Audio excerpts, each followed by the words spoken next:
বাংলাদেশে শিল্প আছে, বাংলাদেশে ব্যবসা আছে, বাংলাদেশে জমি বছর বছর 1 বিঘা করে বিক্রি করে সংসার নির্বাহ করতে হয়।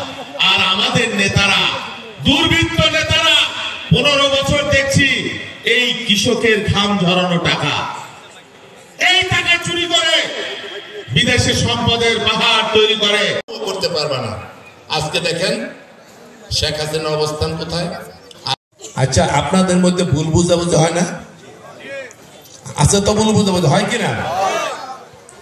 অনেক আল্লাহ বলছেন তুমি ষড়যন্ত্র করো, চক্রান্ত করো, তোমাদের অনেক বড় বেশি কৌশলী আমি। থানা বিএনপি নেতৃবৃন্দ, হান্নান আমাদের কৃষক দল কেন্দ্রীয় কমিটির সদস্য, গাজীপুর মহানগরের আহ্বায়ক।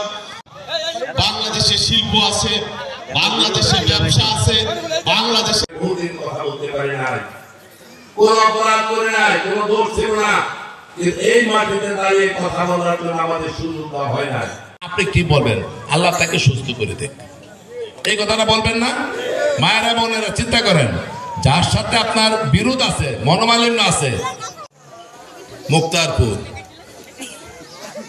বাংলাদেশের ইতিহাসে আমরা 5-7 দিন আগে দেখলাম শেখ হাসিনা কি কইছে বক্তব্য দেখছেন? আমার বোন শেখ রেহানা তার ছেলে সন্তানের এত টাকা পয়সা থাকবো কেন? এত টাকার কি দরকার? আমার লোকজন এত কিছু করছে, কই আমার তো কেউ বলে নাই।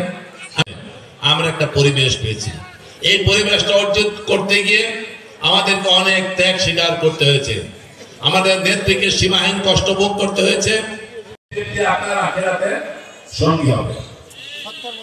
এই জন্য ভালো মানুষের সাথে এইরকম খুন এবং রাহাজানি, চুরি, ডাকাতি, অশান্তি, ব্যয়-চ্যুতির আমরা হিন্দু ভাইদের পূজা মণ্ডপ পরিদর্শন এবং সহযোগিতার জন্য আসছিলাম। এই শহীদ এলাকা বন জঙ্গল ছাড়া কিছু দেখা যায় না। এই এলাকার হেফাজত করা, উন্নত করা আমার প্রথম জীবনের লক্ষ্য। সবাই নির্বাচনে আসনের কথা বলে, আমি বলেছিলাম আসনের কথা বলবো পরে, আগে বলবো উত্তর এলাকার কথা। এইখানে মুক্তারপুর ইউনিয়নের আজকে কৃষক সমাবেশ, মঞ্চ কেন্দ্রীয় এবং থানার আমাদের বিএনপির অঙ্গ সহযোগী সংগঠনের নেতৃবৃন্দ, মুরব্বীগণ, মুসল্লিগণ, শ্রদ্ধা মা এবং বোনেরা, আপনারা কেমন আছেন বলেন তো? হাত তুলে বলেন কেমন আছেন? আমি বসা অবস্থায় কথা বলা ছাড়াই আমার চোখ দিয়ে পানি আসছে। তার কারণ হচ্ছে